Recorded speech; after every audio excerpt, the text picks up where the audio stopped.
What's up, man? Tab's back again with another episode. Yeah, man. Shit. To be honest, there's not really much news going on today, besides the fact that a lot of people are angry at this thing. A lot of people are quite angry with the Academy, man. A lot of people feel that Emilia Perez shouldn't be shouldn't have as many nominations as it got, and I don't know, man. But they also feel that for Wicked. Because the fan base of Wicked is so loyal, and because Ariana Grande has such a big reach, they basically feel that this is just like a stunt thing, man. They kind of feel like this is the Will Smith slap, basically, man. They feel like yeah, this is a cop out. The Academy is just doing this to get more viewers. They're trying to get some controversy because to be honest, man, I haven't seen Emilia Perez. I plan. Okay, I'm not gonna lie and say I plan to watch it, but after like it received the nomination, I was like, okay, I'm gonna watch this movie, see what it's about. But as soon as I like I didn't even really do that much research on it. I was like, okay, what's this movie about? Maybe like a log line or something. Because here, in my thinking, I was like, okay, Emilia Perez probably like an historical movie about something happening about some lady. Because I remember Zoe Saldana was marketing this movie when I was like, reading about a couple articles, and then it's always all done. I was like, yo, this movie is important and whatnot. And I think she was talking about a bunch of other stuff, like in terms of Avengers. But yeah, man, this movie, I don't know, man. Like that's how I caught wind of this Emilia Perez. I thought she was the main star. She's not. She's just the supporting character. But like what I've learned about this movie is that no one likes this movie, man. Um, And I kind of think that this is gonna be one of those movies, like it's like a driving Miss Daisy moment. People are like, oh man, like it's real, but the way y'all portraying it, that is not cool. So yeah, man. Hey man, this movie. Let's try and get into it, man. Emilia Perez controversy. I'm probably. I actually uh had another kind of show prepared, to be honest. And then I don't know. As soon as I start, like, this is like I was kind of thinking I should make a video of this instead of a live, but I was like, ah man, why not do a live? Like, yeah, because it's like so this is like a very interesting topic, man, because I, it confuses me how a foreign language film, because because of its subject and because of how people are not saying it's as good as it is, because of everybody saying it's not as accurate as it's supposed to be, because of the people saying that its portrayal of what is happening and how it doesn't seem to be, there seem to be no consequence for what this person has done, when like in real, when uh, people have suffered this in real life. So there seems to be no controversy, or not, like this person gets off scot free basically just because of what they're trying to do, man, or because who they are or how they transitioning into becoming this, certain character. You know what? Let me try and break it down for you, man. Let me try and break it down even better for you. Um, okay, let's get into it. Meat and potatoes. Um, Emilia Perez basically, it's a musical comedy film about a Mexican, cartel leader who transitions into becoming into becoming a woman. And yeah, man, stars Selena Gomez, Edgar Ramirez. I hope Edgar Ramirez is Mexican. That name sounds is Venezuelan, but they some a lot of these countries, they can scoot themselves into becoming Mexican. If it's Paraguay, as long as it's Spanish, Latin American Spanish speaking country. Hey man, it's fair game. They can portray a Mexican. People are also angry at Selena Gomez because I don't think Selena Gomez can speak a lick of Spanish. They said that she messed up her words so much. It's crazy. I should actually change the a lot of this fucking thing, but hey, deal with that when the time comes. Emilia Perez had its world premiere at the 77th Cannes Film Festival in May of 18th of last year, man. It won the Jury Prize and the Best Actress award for its female ensemble. It was theatrically released by Payola in France in 2024, August 21, and the film received positive reviews by critics in the United States and Europe, earning praise for its direction, music, performances, and themes. The film was panned by audiences in Mexico.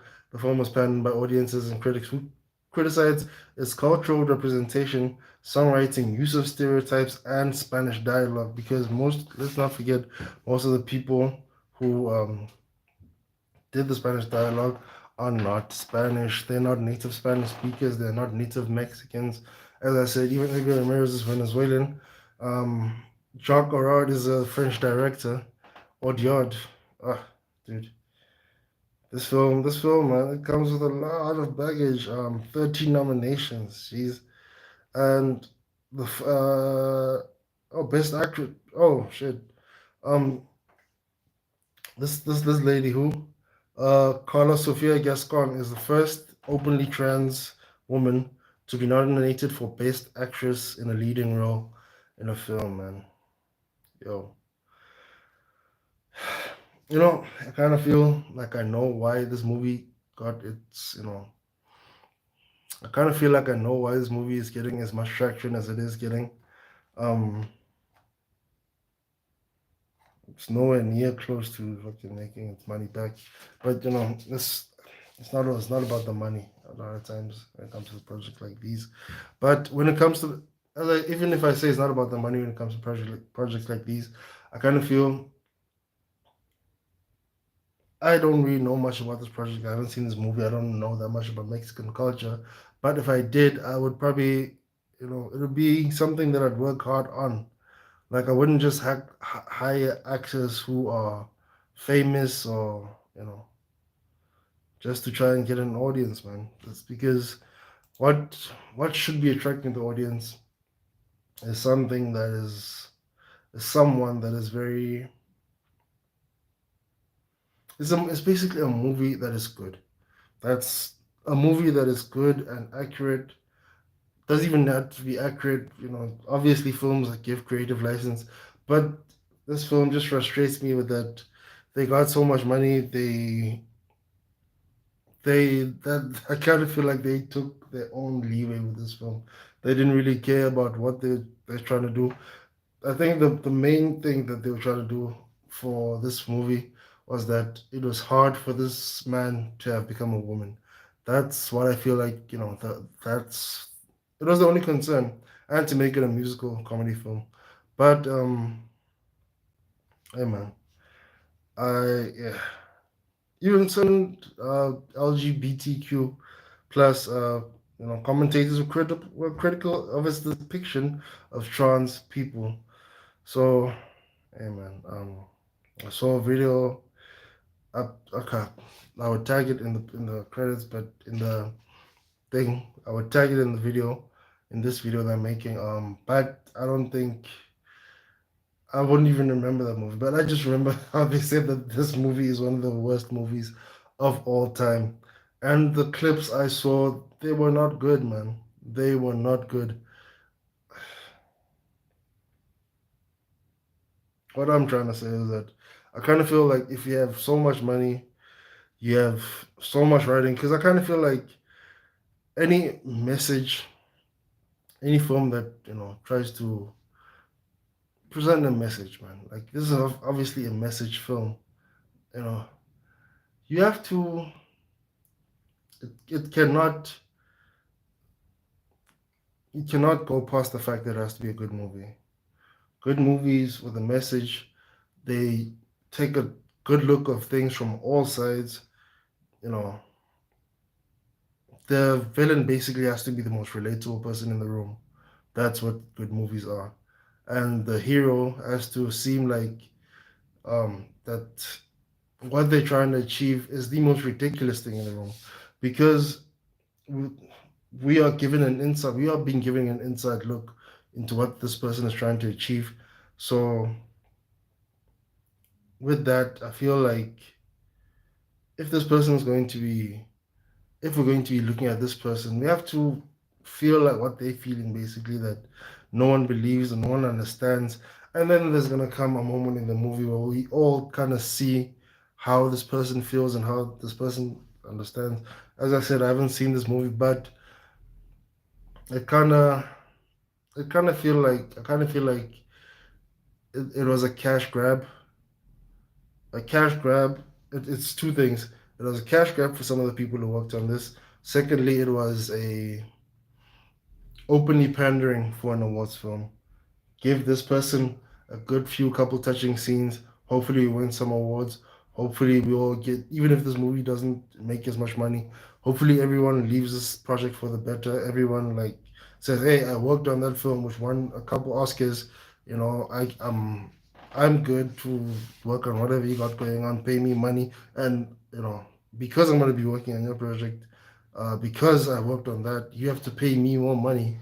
So I kind of feel like this is what just happened with this movie, man. And yeah, I'd actually be disappointed if the Academy had done this, man. So yeah, um, actually I don't want to talk about this movie any longer. I kind of feel like I covered most of what I need to cover. And yeah, man, 13 nominations, the leading.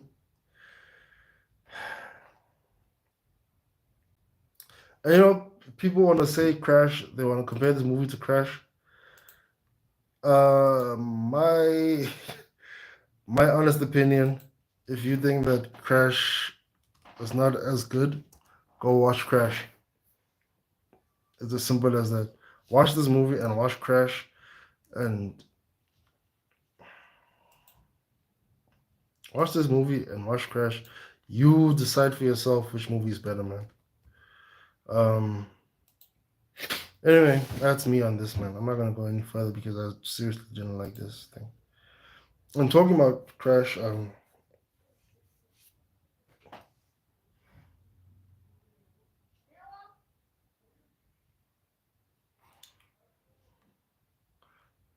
Talking about Crash.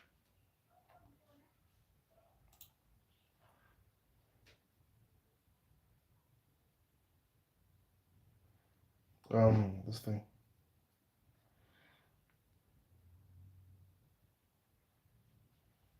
Oh, come on. Oh, Steven Soderbergh didn't direct Crash. Why do I always think Steven Soderbergh directed Crash, man? Which movie? Uh,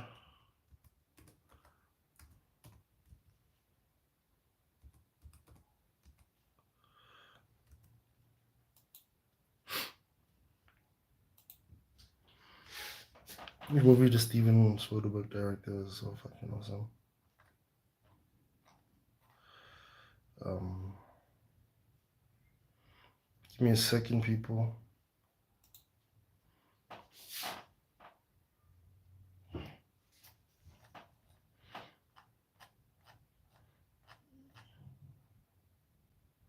Traffic. Yeah. Traffic is awesome. Crash, I don't remember that much, but it was a very good film. I enjoyed it. Like it says, the only way sometimes we get to feel things is by crashing into other people, man. Because and I kind of feel like that's how life is at the moment. We are living in Black Mirror times. We basically living in our own pods, and a friend of mine, that's where death is gonna happen, where we basically live in our own pods, and it's like we only order things. We can really go outside. That kind of feels what life is like right now, man. We almost there. We almost there in the pod living, and yeah.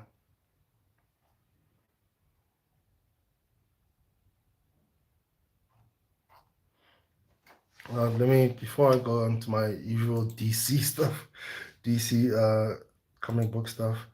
Let's check it out.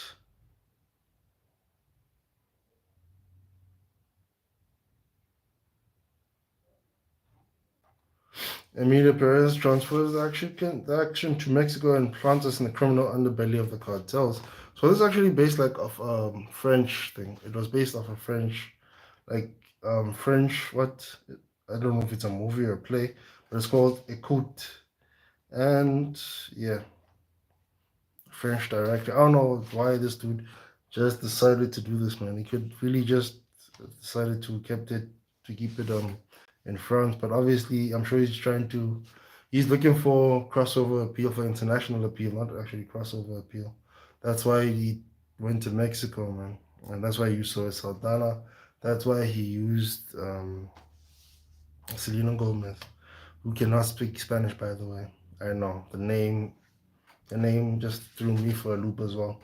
Emilia Perez transfers the action to Mexico and plants us in the criminal underbelly of the cartels.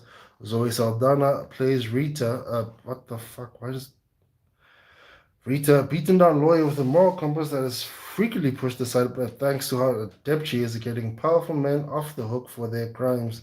That is a good lawyer. After forceful persuasion, getting powerful men off the hook for their crimes, after forceful persuasion, literally a blindfold, kidnapping, and the promise of enough money to transform her life, she's hired by Juan Manitas del Monte, a grizzled tattoo cartel boss who wants to transition to living as a woman she's always known she is. Manita needs someone, Rita, to arrange both the surgery and subsequent disappearance. Part of the plan means evacuating Manita's American wife and two children out of Mexico to snowy Europe while believing their patriarch has been taken out by rival drug lords. And sorry, people, I just need to get some water.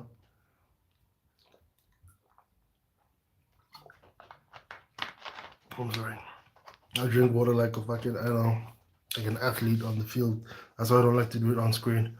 Um, Yeah, in reality, Manitas has introduced herself as the titular Emilia Perez, aka Carla Sofia Gascon, plays both parts, and the movie also earned an award for makeup and hairstyle, no doubt due in part to her appearance pre-surgery.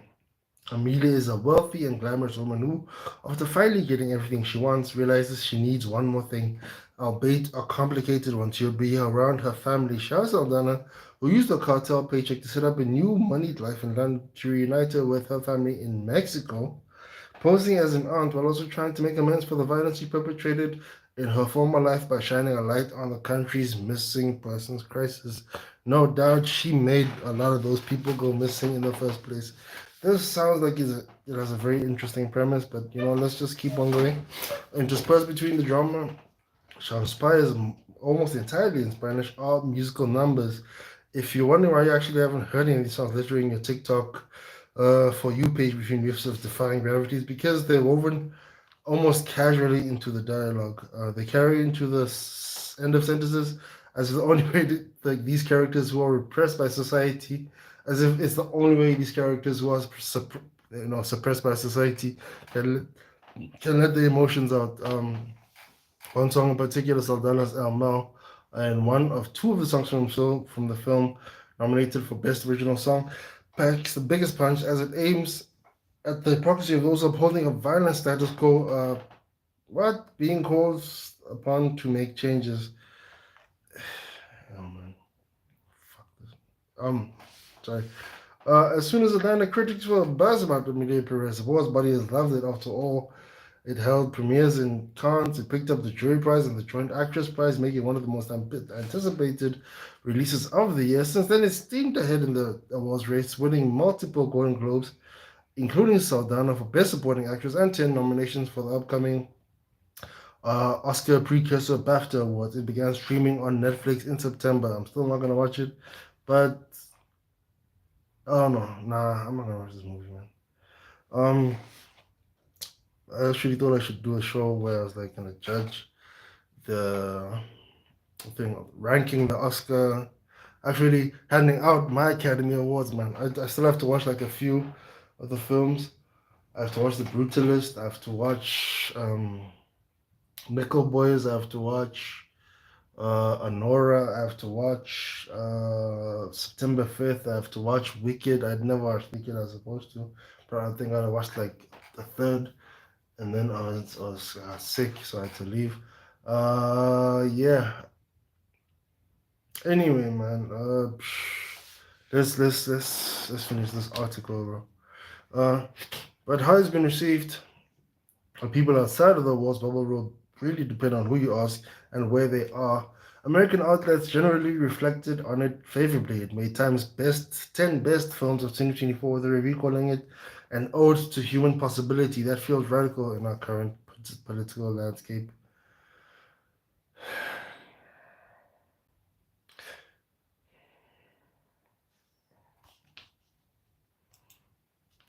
An ode to human possibility is the film beautiful, man. And also, this movie, The Brutalist, it, that kind of feels like how it is, man. I also like I watched a lot of you know clips of The Brutalist, and I've anyway. Across the board, the film has been praised for its originality in the face of a stagnant filmed landscape cluttered with intellectual property and sequels, while its deft handling of subjects not usually given the musical treatment was met with appreciation. But the verdict isn't unanimous. The disparity between 76 percent critical score on Rotten Tomatoes versus its 30% audience response paints an interesting picture, especially as the film has become an unavoidable point of division online. It's not the first time the film has been embraced by Hollywood but widely criticized outside of it. Um, 2018's Green Book, what the fuck? People love that movie. Everyone I know loved that movie, man. And 2004's Crash. The only time will tell how its own legacy will settle. Um, if you widen the scope to reflections outside of traditional American and European press, Emilia Perez position as a radical work gets murkier. Why Emilia Perez has faced criticism for its trans representation. One major critique leveled against certain films about the struggles of marginalized people is the emphasis on trauma. You only need to look at Oscar darlings like 1983's Philadelphia or 2005's Brokeback Mountain to see how LGBTQ identities are consumed by both awards bodies through the lens of the suffering.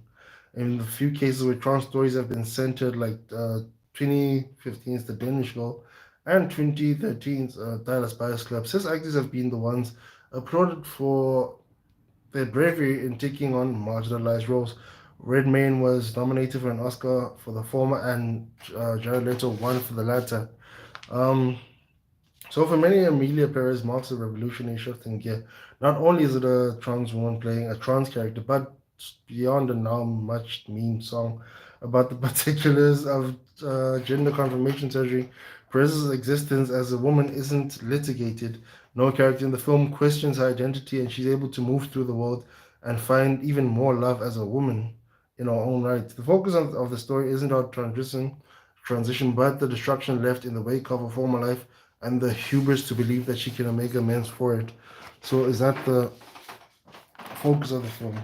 Okay. Uh, but Emilia Perez positioning transition, at least as at least in part to avoid accountability for a life of crime has become a thorn in its side. Gascon says he approached audio with the question of Emilia's motivation because if it's only for escape from this world, then it's completely different than if this role or this character does this because she needs to be a woman. I think that she believes that the film does a good job of showing the character's trans identity is authentic. She says building out Emilia was a hugely collaborative process to ensure it was handled sensitively, which obviously I kind of feel even the main actress feels that this, film it didn't it wasn't true to itself, man. It wasn't true to the portrayal of transitioning into a trans person. You know, anyway, man, I don't agree with this movie. Um, I'm not saying that trans stories don't need to be told. I just kind of feel that this movie This movie basically just took advantage of a theme, and it was basically just award bait, man. And they probably chose one of the most controversial themes or like real life themes, which is like being in a Mexican cartel, and they used it with another controversial theme. Yeah, man, this is just award bait, man. Awards bait. This is what this is.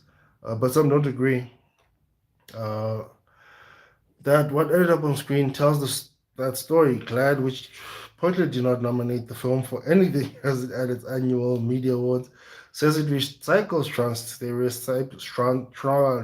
stereotypes, tropes, and cliches like trans women be inherently evil, the blindsided family left behind in the wake of the transition, and the ugly use of misgendering as a form of othering. I don't know what the fuck othering is. But yeah, the organization pointed to other trans critics in the film that, like Fran Tirado, who wrote her transition, is framed as an absolution, used as a tool for deception, and made to be the reason for a redemption and saint-like anointing at the end. It is an idea of transness so completely from the cis imagination. And the cuts Haron Walker details the fascination with the medical practice of transitioning as two cis people debating the ethics of transness without any trans people present. Odiard is a cisgender man, Sigma boy.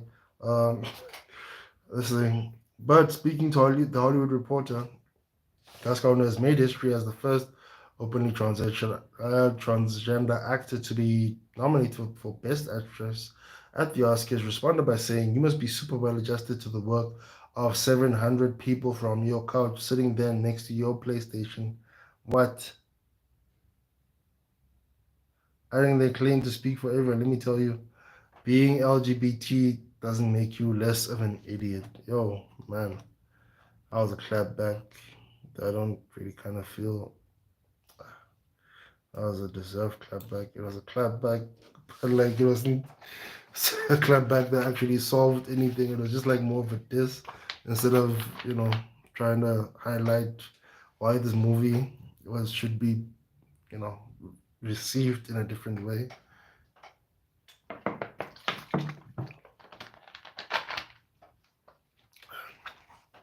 Should really buy a new sports bottle. There's an initial flinch many viewers may experience when a film focused on a specific cultural reality is made by someone from that culture. Historically, that combination has led to wild mischaracterization and stereotypes. You only need to look at Hollywood's shaky history of white directors, writers, and actors portraying Arab characters on screen to understand the skepticism, which is, we've had many of those. Emilia Perez, directed by a French filmmaker who is having no interest in making the film realistic in its cultural depictions, has faced backlash for its lack of Mexican cast and crew. Um, Clips of Selena Gomez's performance and specifically her accent went viral on X and TikTok before most even had the chance to see the film. Most did not know the context that the character as American is meant to have a shaky grasp of the Spanish language. What? Oh, further adding fuel to the fact that the film was a decoupaged mess of cultural inaccuracies. Decoupaged. The film has picked up criticism for its allegedly shallow approach to Mexican current events and culture, and using a tragedy like cartel violence as a backdrop for a high concept opera, especially as Audiard admitted to doing little to no research beyond his own perception of the crisis. This dude, oh my god, man! Like you had secretaries to do that for you. Like you could easily have paid like two or three different people to collect all the information and give it to you in a way you could easily have digested over a week and come up with your own theory. But hey, man, fuck, you know, directors gonna do what directors gonna do, man. I can't remember who said that, but he said this thing. Uh, What you can never tell a director what to do because they already have their own conceptions of what they're gonna do, man. So yeah. Oh shit. Oh my god. Let me just finish. This is a very long article. It's from Time, by the way. Uh, Time is like the only magazine that I feel has not really fallen off. So let me just sorry people. There's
Yes, people.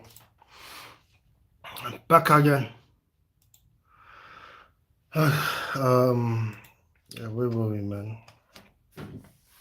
Uh, I'm actually trying to do another stream for all the other stuff I was talking about because since I've started talking about this Emilia Perez thing, yeah. Um, people, please give me a second.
Yes, yes.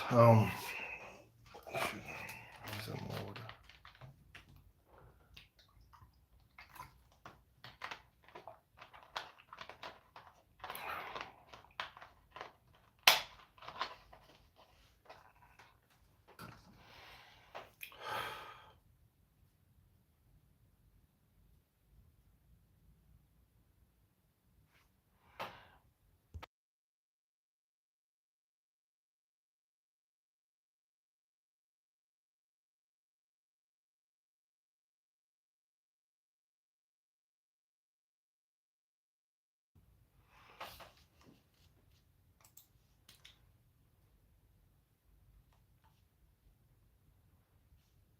Okay, I went back.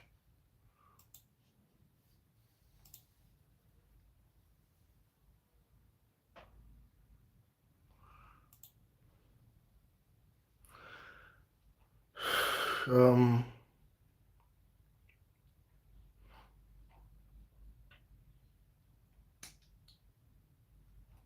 okay, the film has picked up criticism. Sorry for that. That was a very long pause.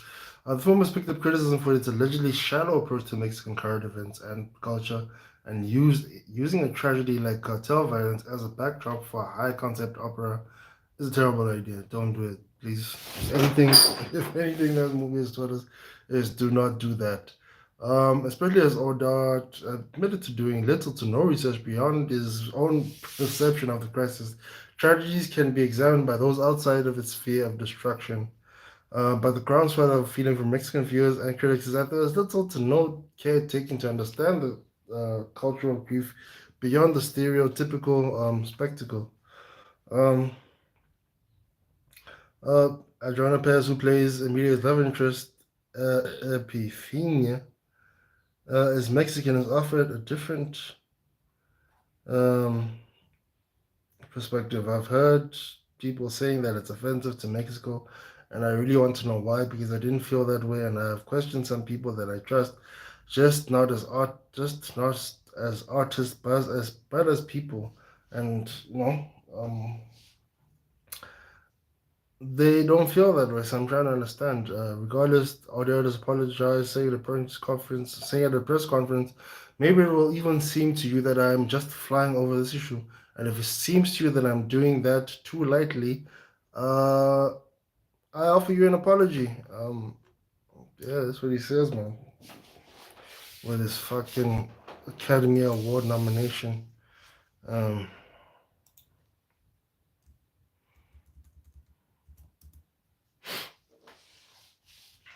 I wish I could have an Academy nomination and apologize to someone.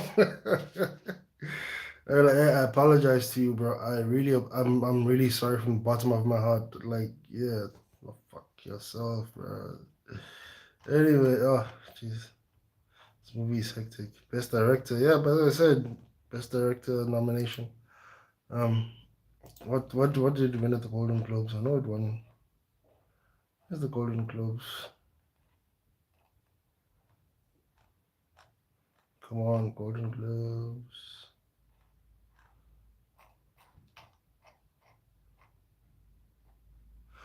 It won. It won Best Picture at Golden Globes, Best Foreign Language Film, Best Golden Globes. Selena Gomez didn't win at Golden Globe, but Zoe Saldana has been in the game so long. We kind of feel that she deserves one. Um, though I kind of feel like she would deserve, if ever Zoe Saldana deserved a Golden Globe, it probably would have been for Endgame, man, because she was fucking dope in that. Um, anyway, Best Original Song. So the only one, one, two, three, four. Yeah, probably gonna win like three. If that telling me once, but please just not Best Picture. Anyway, for 30 nominations unresolved, it would be a tough night for Team Perez if it left empty-handed. And currently the record for most losses in one night is 11, tied between 1986, The Color Purple, and 1977's Turning Point. I can't remember Turning Point. I remember Color Purple for days.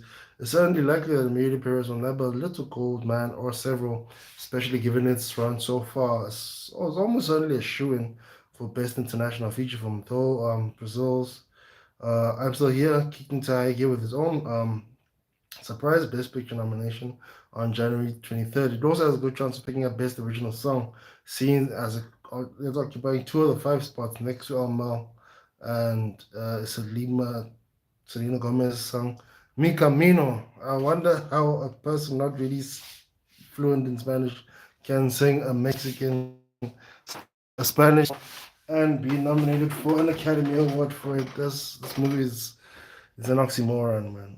Whether it takes home any of the big hitters is another question. Saldana did win the Golden Globe for Best Supporting Actress, making her a strong contender. Though that category has since, just got a stepped up line of Ariana Grande's crowd pleasing role as Glinda in Wicked and Felicity Jones's arc in The Brutalist. Another film that could end up sweeping the ceremony. Best Picture upset is always fun. It's always a fun end to any Oscars night, especially those subsisting on a 5 hour long diet of game day snacks, booze, and lost bets. I should get in on this betting thing, man. I wonder how much betting on The Brutalist to win Best Picture could nab me, bro. Because I know Bradley Corbett won the Best Director. Yeah, certainly, Emilia Perez is certainly not an outlier in the category, though, so be prepared for the kind of awards night chaos that keeps us from crawling under the covers early. Um, I just like, you know what? I just like to see some controversy sometimes because I like the Academy Awards, and I kind of feel that they're not getting you know, they're not getting the love and the attention that they deserve. The Academy Awards is like your old pit bull man who's like, you know, like, or that old pit bull that you find on the street. Like, hey, it's like an abandoned pit bull, man. It actually like an abandoned pit bull who used to be like in the fighting, who used to fight other dogs to the death. That's how I feel the Academy Awards are these days, and yeah, man. I kind of feel like this thing.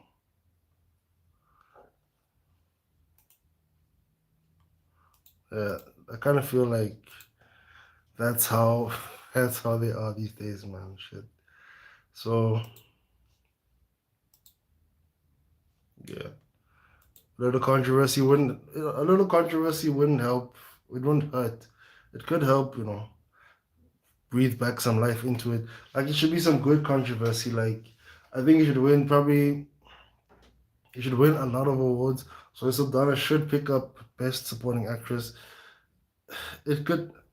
Hey man, Best Picture is a stretch for me because Best Picture, hey, gotta be good, man. So and obviously, well, I'm leaning towards the brutalist already. So, but if it really wants, I can see a world where Emilia Perez wins Best Picture, and then But the Brutalist gets Best Actress, the Brutalist gets Best Director, Best Screenplay, all the other technical awards, Best Cinematography, Best Editing. Like, maybe if it gets like 6 awards, and I would be okay with it, man. I'd actually be fine with that, man. How many? I think the Brutalist has 10 nominations. Let me just check what the nominations are.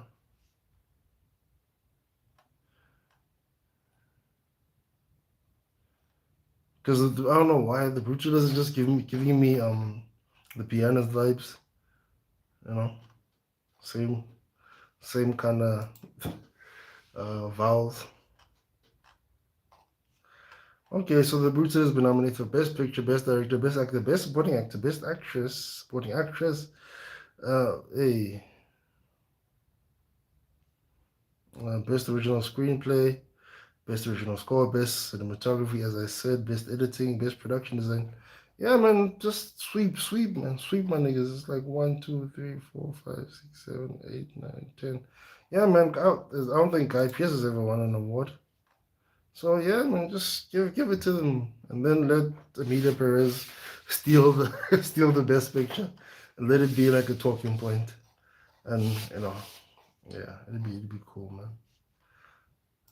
But anyway, man, I'm thinking like I'm thinking that's gonna be it for me today. Or for now, I might do another stream later because there's some interesting developments of the box office things. I don't know, man. I like box office takings, bro. So I don't care who else doesn't really like it. Um,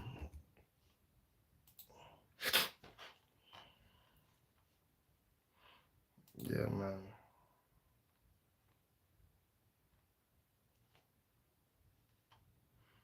I'm disappointed with Tenafis 2's international thing. Anyway, that's it for me for now. Uh, we really want to do a stream later, man. Should I? I don't know. I'll think about it. But anyway, man, that's me, Tibbs. You're welcome. Enjoy your day. You know, take care of yourself. Trust me, I've been trying to take care of myself, and it's not been going well. But you just as Spike Lee said, try to do the right thing, man. Hopefully it all pans out in the end, and love yourself, man. If you can't do anything else, love yourself. So that's my message for the day. See you around. I'll invite this stream later. But yeah, that's been my thoughts on the whole Emilia Perez saga. I'm actually glad that I never usually do like one stream on one topic. But yeah, man, that's it. That's me. That was Tebs. See ya.